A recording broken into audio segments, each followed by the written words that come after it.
मित्रों नमस्कार। मैं आचार्य राजेश यूट्यूब चैनल पर आप सभी का स्वागत है।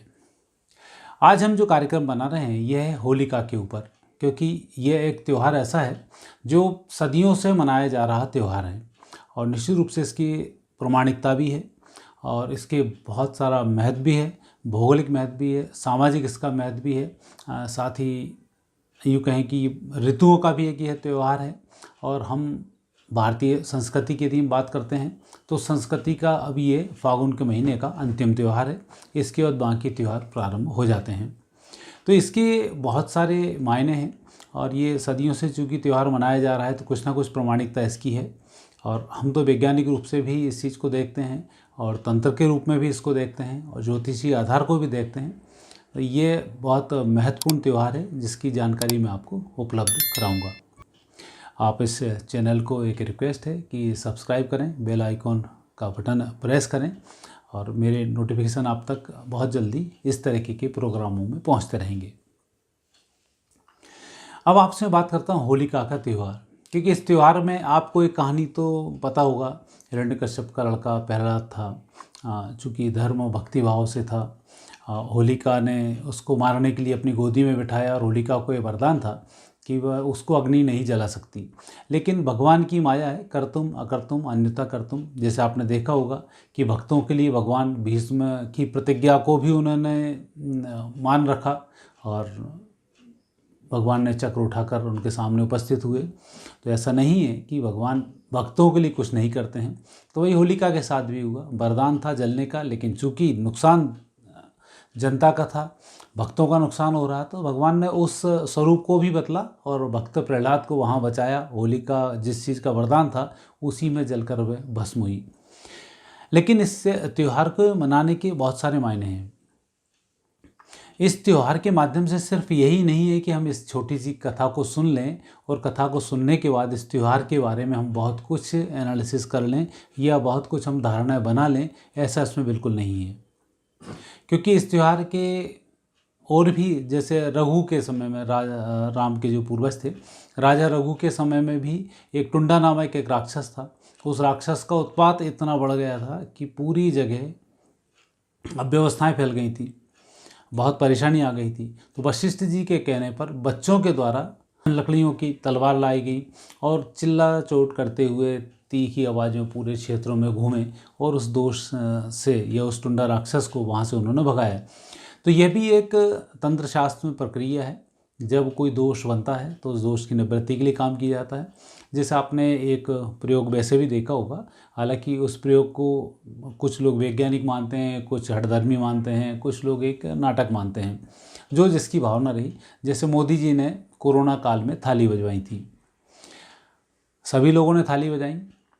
यदि हम आध्यात्मिक दृष्टि से देखते हैं तो प्रभाव ये रहा कि 130 करोड़ लोगों में खाली 2 लाख लोग मारे गए, जो बहुत कम ही आंकड़ा होता है।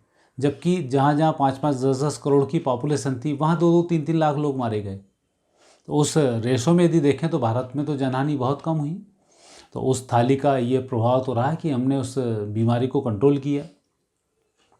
औषधि भी हमने उसकी बनाई, दवा सबसे पहले वैक्सीन भारत की बनी। चूँकि वो तो अंतर्राष्ट्रीय समुदाय था, भारत की वैक्सीन को मान्यता देने में टाइम लगा दिए, सबकी वैक्सीन एक साथ मान्यता मिली। तो एक ये प्रभाव भी रहा। तो उसी तरह से इस होलिका के उत्सव में 8 दिन पहले से प्रारंभ होता है, जिसको होलाष्टक प्रारंभ बोलते हैं। और होलाष्टक के समय में कोई भी शुभ कार्य नहीं किया जाता है। जैसे आपने देखा होगा कि चौराहे पर, गांव के लोग तो जानते हैं, चौराहे पर ये मैदान में होली का डांडा गाड़ा जाता है। डांडा अर्थात एक ठूंठ रहता है, उसको गाड़ देते हैं और होली का डांडा उसको बोलते हैं। सामान्य तौर पर यह देखा जाता है कि होली की तैयारी है, फिर हम कंडे लाते हैं, बहुत सारी लकड़ियाँ लाते हैं और जला देते हैं, जबकि ऐसा नहीं है। उसका मतलब यही होता है, जब डांडा आपके घर में गड़ जाए तो आपको पुराने झाड़ुओं को जलाया नहीं जाता, उनको संभाल के रखा जाता है। तो आज जब डंडा गड़ जाता है तो उन 8 दिन के अंदर अपने झाड़ुओं को ले जाकर उस डंडे के आसपास डाल दें।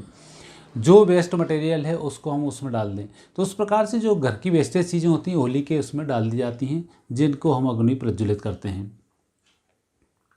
गौ काष्ठ के रूप में गाय के उपलों को उसमें जलाया जाता है।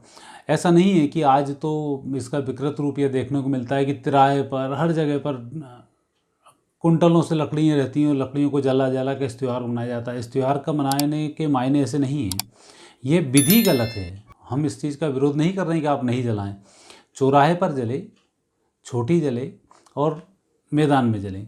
क्योंकि आपने देखा होगा कि बासोड़ा उठाते हैं, अर्थात 9-10 दिन के बाद जब शीतला माता की पूजन सप्तमी और अष्टमी की जाती है, तब उस दिन घर की महिलाएं उस होली को ठंडा करती हैं।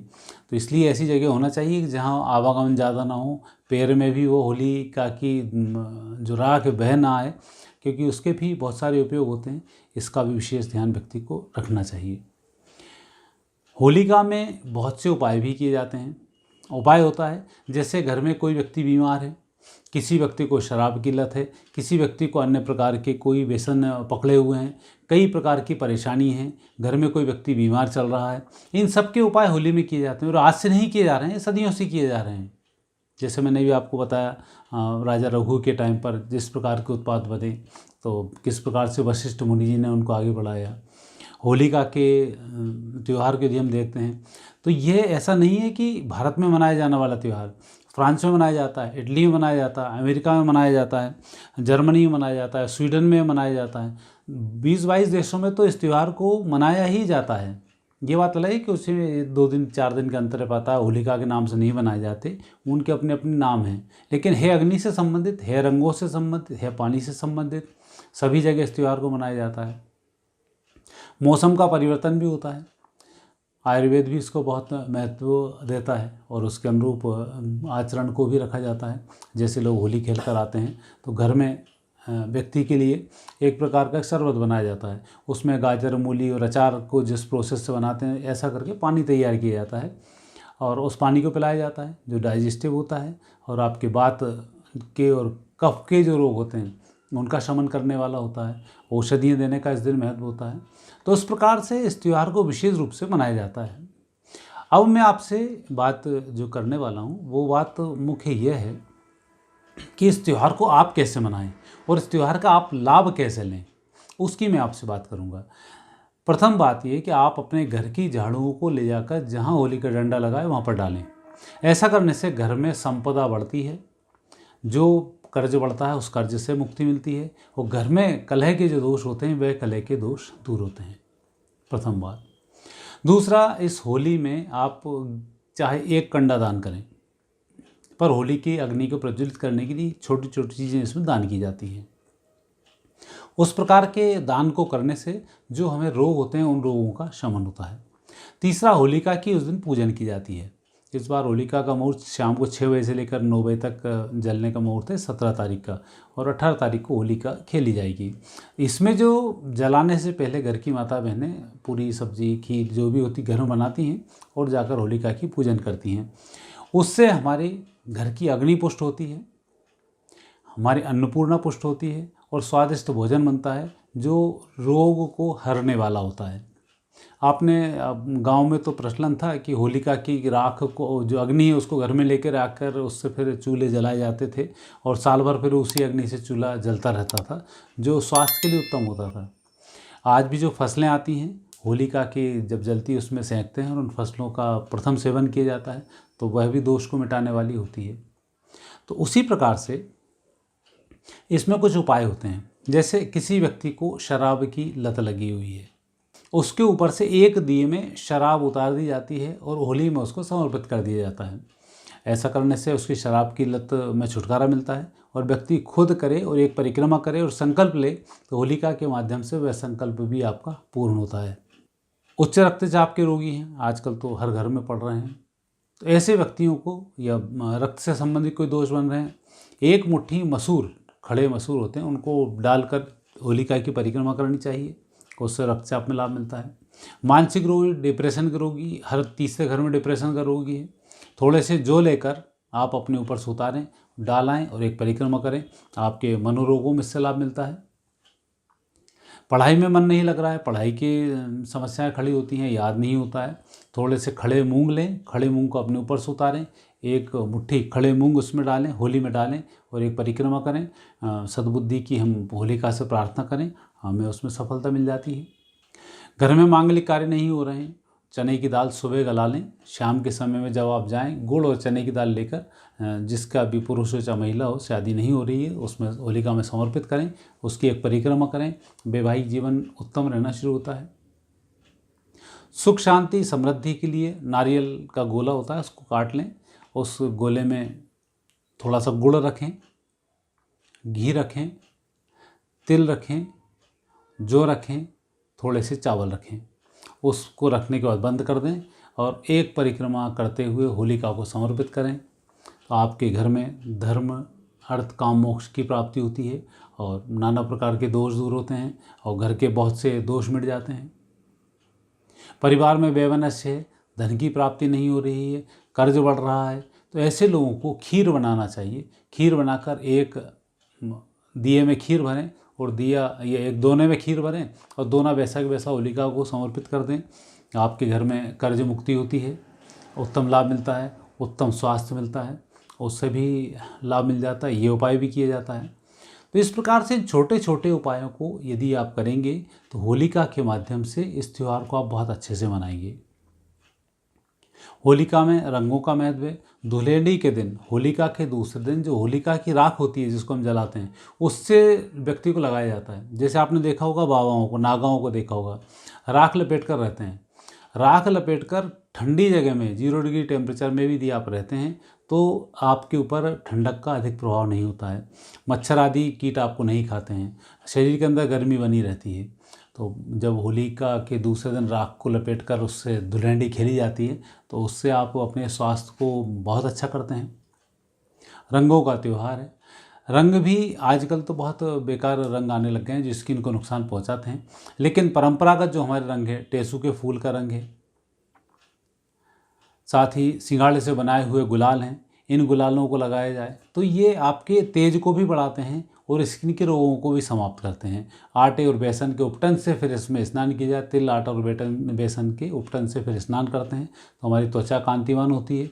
और ऐसा भी कहा जाता है लोग ठंड के समय में नहाते नहीं हैं, तो आज होली पर रंग चढ़ जाता है तो मलमल कर व्यक्ति नहा लेता है तो पुराने जो मेल जमा है वो भी निकल जाता है। तो ये भी एक उनका कारण हो सकता है, पर उपटन से नहाने का विशेष विधान यही है कि आपकी जो स्किन है उसके पोर खुलते हैं और आपको लाभ मिलता है। तो ये कार्य भी इसमें किया जाता है। और इसमें दान का भी विशेष महत्व होता है। बच्चों को इसमें दान दिया जाता है। जो मेहमान आपके घर आते हैं उनको कुछ ना कुछ मीठा खिलाया जाता है, नमकीन खिलाया जाता है। हम उसका स्वागत भी करते हैं और रंग भी खेलते हैं। हर जाति का त्यौहार है। भारत में विभिन्न संप्रदाय हैं, बहुत सारे जातियों में हमारे यहाँ व्यवस्थाएँ हैं, जातिगत व्यवस्था, उस व्यवस्था के अनुरूप ही हम सब लोग मिलकर इस रंग को खेलते हैं। तो उसमें कोई भेदभाव नहीं होता है, भेदभाव मिटाने का भी कार्य करता है। बुरा ना मानो होली कहकर हम लोग से साथ हंसी मजाक करते हुए एक दोस्ती का पैगाम बढ़ाते हैं और दोस्ती हम लोगों से करते हैं। तो इस प्रकार से इस त्यौहार के माध्यम से हम नाना प्रकार के लाभों को कमाते हैं। और आप भी जो मैंने विधि बताई हैं, इन विधियों को आप करेंगे तो निश्चित रूप से आप लाभान्वित होंगे और इस त्यौहार का आप आनंद भी अच्छे से ले सकेंगे। मित्रों, मेरे द्वारा उपलब्ध कराई हुई जानकारी आपको कैसी लगी कमेंट्स बॉक्स में लिखें। अच्छा लगे तो आप इस चैनल को सब्सक्राइब करें, बेल आइकॉन प्रेस अवश्य करें ताकि मेरे नोटिफिकेशन आप तक पहुंचते रहें। जैसे ही मैं वीडियो बनाऊं आप तक पहुंचे, आप उसको देखें और कमेंट्स करें, आपको लाभ भी मिलेगा। और ये समस्त वीडियो सारगर्भित भी हैं और वैज्ञानिक दृष्टि से भी हैं और भारतीय संस्कृति के अनुरूप भी हैं, तो आपको देखकर ज़रूर अच्छा लगेगा। अब मुझे आज्ञा दीजिए। नमस्कार।